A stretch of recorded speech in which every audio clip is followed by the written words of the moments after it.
মানুষের কাছে সবচেয়ে দামি কোন বস্তু?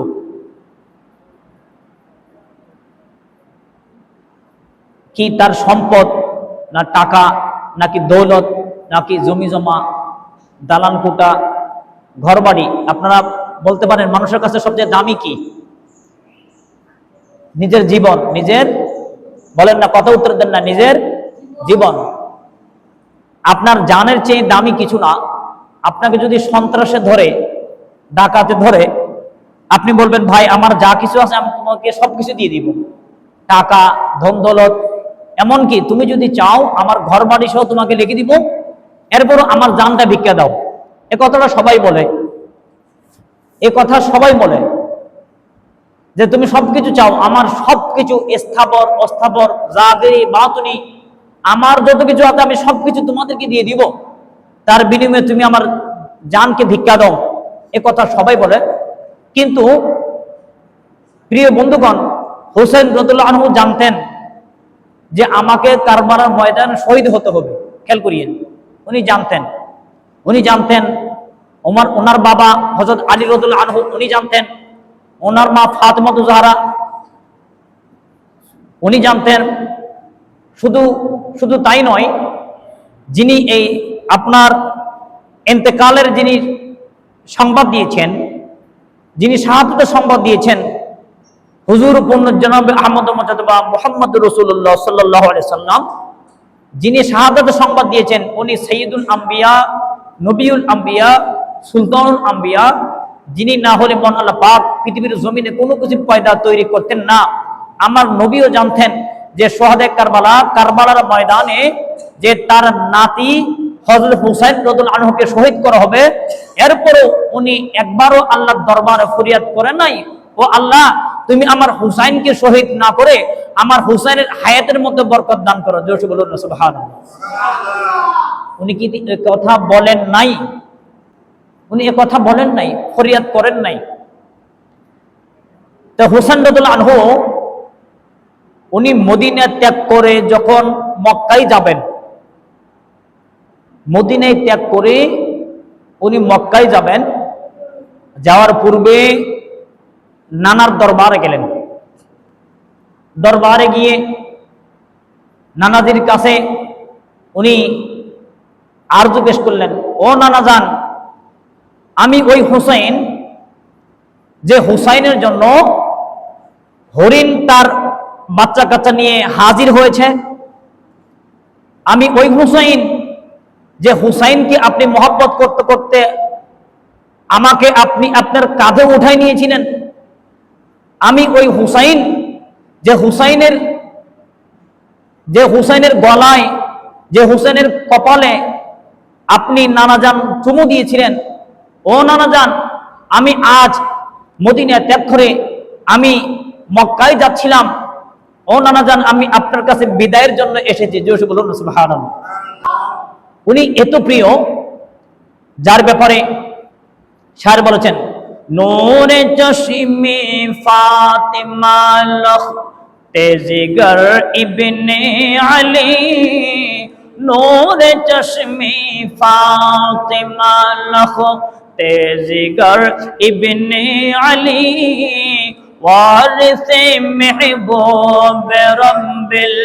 वारिसे महबूब रब्बिल आलमी है ला कलाम, क्या करे तारीफ जाते शाहिद अब की नाम, जो करे उससे सिवा है शान और अली मुकाम। सला दुनिया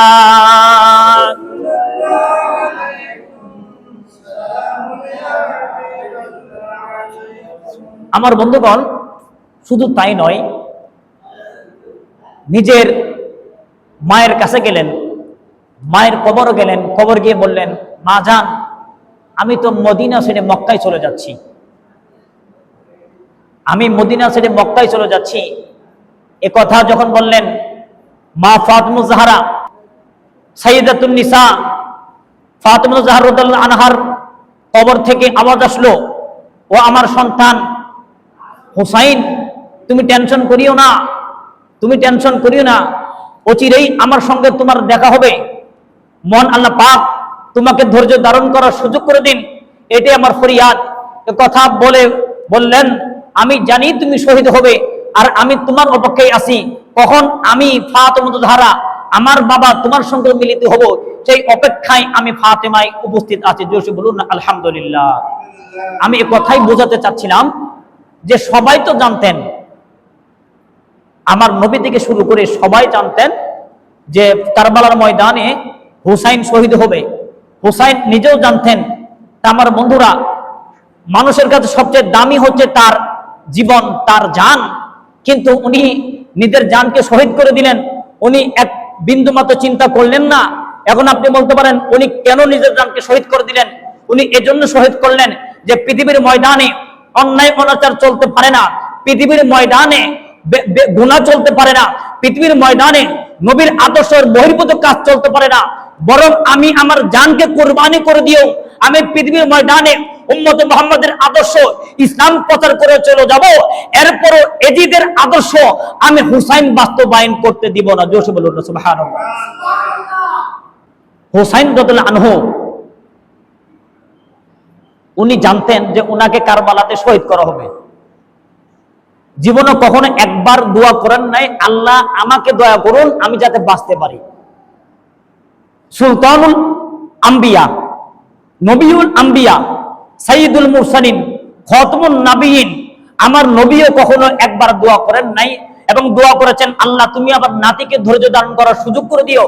ওনার মাও কখনো দোয়া করেন নাই, বলেছেন আল্লাহ আমার সন্তানকে ধৈর্য ধারণ করার সুযোগ করে দিও।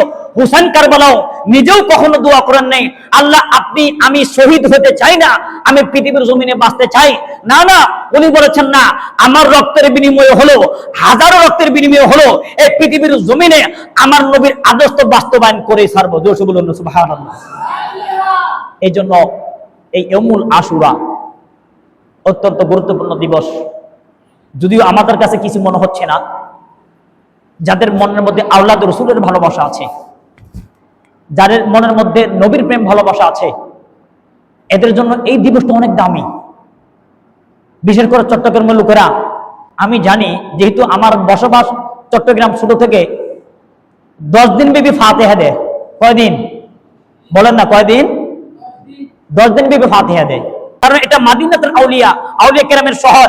এই শহর এমন একটা দামি যে শহরের মধ্যে যে হুসাইন রাদিয়াল্লাহু আনহুর জন্য আপনার পহেলা মুহররম থেকে শুরু করে 10 দিন ব্যাপী পর্যন্ত ফাতিহা দেওয়া হয়। শুধু তাই নয়, আজ 10 মুহররম চট্টগ্রামের আনাচে কানাচে পাহাড়ে পর্বতে বিভিন্ন জায়গায় দেখবেন যার যতটুকু সামর্থ্য আছে সে দেখবেন আমার হুসাইনের জন্য, শুহাদা কারবালার জন্য ফাতিহা দিচ্ছেন। জোরে বলুন সুবহানাল্লাহ। এই জন্য চট্টগ্রামের লোকেরা অনেক দামি। তো হুসাইন রাদিয়াল্লাহু আনহু উনি মদিনা ছেড়ে মক্কায় যাচ্ছেন। মক্কায় চলে গেলেন। চলে যাওয়ার পর আমার বন্ধুরা, শত শত চিঠি, একটা চিঠি নয়, একটা চিঠি না, শত শত চিঠি, শত শত চিঠি, চিঠি আসতে কুফা থেকে চিঠি দেওয়া হচ্ছে, হুসাইন আপনি কুফাতে চলে আসেন, কুফাতে আমাদের কোনো নেতা নাই, আমরা আপনাকে পেলে ধন্য, আমরা আপনাকে পেলে আপনার হাতে বাইত গ্রহণ করব, আমরা আপনাকে নেতা মানব। এভাবে শত শত চিঠি। কিন্তু আমার বন্ধুরা, আব্দুল্লাহ ইবনে উমর, আব্দুল্লাহ ইবনে জুবাইর, এই ধরনের বড় বড়, আব্দুল্লাহ ইবনে আব্বাস, বড় বড় সাহাবা কেরাম হুসাইন রাদিয়াল্লাহু আনহুকে বললেন, ও হুসাইন, আপনি কুফায় যায়েন না, আপনি চাইলে এই মক্কার জমিনে থাকতে পারেন, আপনি যদি ইচ্ছা করেন যে মক্কার জমিনে আপনি খেলাফত প্রতিষ্ঠা করবেন, সদা সর্বদা কথা কাজে প্রতিটি মুহূর্তে আমরা সাহাবা কেরাম আপনাকে সহযোগিতা করবো। জোরে বলুন সুবহানাল্লাহ। দেখুন হুসাইন রাদিয়াল্লাহু আনহু কত সহজ সরল, কত সহজ সরল। উনি দেখলেন বারবার যখন চিঠি দিচ্ছে, উনি দেখলেন বারবার যখন চিঠি দিচ্ছে, তাহলে যাই ঘুরে আসি, তাহলে গিয়ে ঘুরে আসি, যে যেহেতু ওরা আমাকে বারবার চিঠি দিচ্ছে, ওরা কুফাতে আপনার নিরাপত্তা নেই, তাদের নিরাপত্তার জন্য নেতা দরকার। আচ্ছা ঠিক আছে, আমি কুফাতে যাব। সাহাবা কেরামও জানতেন, দেখেন সাহাবা কেরাম জানতেন যে হুসাইনকে শহীদ করা হবে। এই জন্য বলেন, শায়ের বলেন, মুঝে কুফা ওয়ালো মুসাফির না সমঝো, मैं आया नहीं हो बुलाया गया हो। শায়ের কত সুন্দর বলেছেন যে আমি আসি নাই, আমাকে আনা হয়েছে। আমি মুসাফির নই, আমাকে আমন্ত্রণ করা হয়েছে। বিশ্ববাসীকে একথা বলাতে চাচ্ছিলেন যে আমি তো সফরের জন্য আসি নাই, ওরা আমাকে আমন্ত্রণ করেছে। তো ইতিহাস প্রমাণ যে আইয়ামে জাহিলিয়াতেও যারা ইসলামী ইতিহাস পড়েছে, যে কেউ যদি মেহমান হতো তাকে আদর সমাদর করা হতো, তার মহব্বত করা হতো, আন্তরিকতা হতো।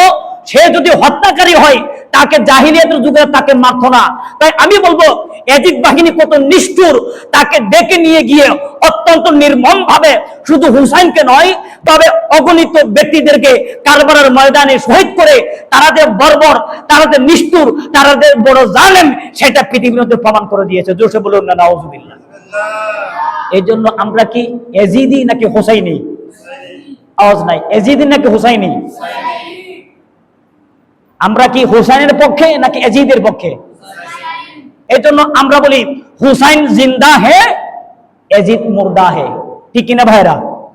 হুসাইন জিন্দাবাদ, ইয়াজিদ বলেন না, হুসাইন জিন্দাবাদ, ইয়াজিদ মুর্দাবাদ। এই স্লোগানগুলোই আমরা, আমার বন্ধুরা, লক্ষ লক্ষ মুসল্লি হুসাইনের ভালোবাসা নাই, লক্ষ লক্ষ নামাজি হুসাইনের ভালোবাসা নাই। কারণ যেদিন হুসাইনকে শহীদ করা হয়েছিল, যারা শহীদ করেছে এদেরও দাবি ছিল। কি ছিল? বলেন না কি ছিল? বলেন না, যারা হুসাইনকে শহীদ করেছে এদের কি ছিল? দাবি ছিল, জুব্বা ছিল, পাঞ্জাবি ছিল, নামাজও পড়েছে। এই জন্য আমরা সুন্নিরা বলি, নামাজ পড়লেই, দাড়ি রাখলেই, পাঞ্জাবি পরলেই, মেসওয়াক করলেই, বড় বড় টুপি পরলেই, ডিজাইন করলেই হাকিকি হওয়া যায় না, সুন্নি হওয়া যায় না, নবীর আশেক হওয়া যায় না, আওলাদের নবীর আশেক হওয়া যায় না, আহলে বাইতের আশেক হওয়া যায় না। যতক্ষণ পর্যন্ত আপনার মনের মধ্যে যে আহলে বাইতের প্রকৃত ভালোবাসা না থাকবে, আপনি কখনোই প্রকৃত মুসলমান, প্রকৃত ইমানদার হতে পারবেন। এটাই আমাদের কথা। আর যদি আমরা একটু মহব্বতের কথা বলি, তখন আমাদেরকে বলে বেদাতি। কি বলে? বলেন না কি বলে এরা? এটা অত্যন্ত দুর্ভাগা। এই জন্য বলবো আমরা বেদাতি, ঠিক আছে, সমস্যা নাই। এই বেদাতি নিয়ে আমরা কি যেতে চাই? আমরা কবরে যেতে চাই। তাই আমরা বলি বেদাত বেদাত কইরো না, বেদাত আমরা ছাড়ব না, বেদাত বেদাত কইরো না, বেদাত আমরা ছাড়ব না, বেদাত নিয়ে যাব আমরা সোনার মদিনায়, বেদাত বেদাত কইরো না, বেদাত আমরা ছাড়ব না, বেদাত নিয়ে যাব আমরা সোনার মদিনায়। আল্লাহুম্মা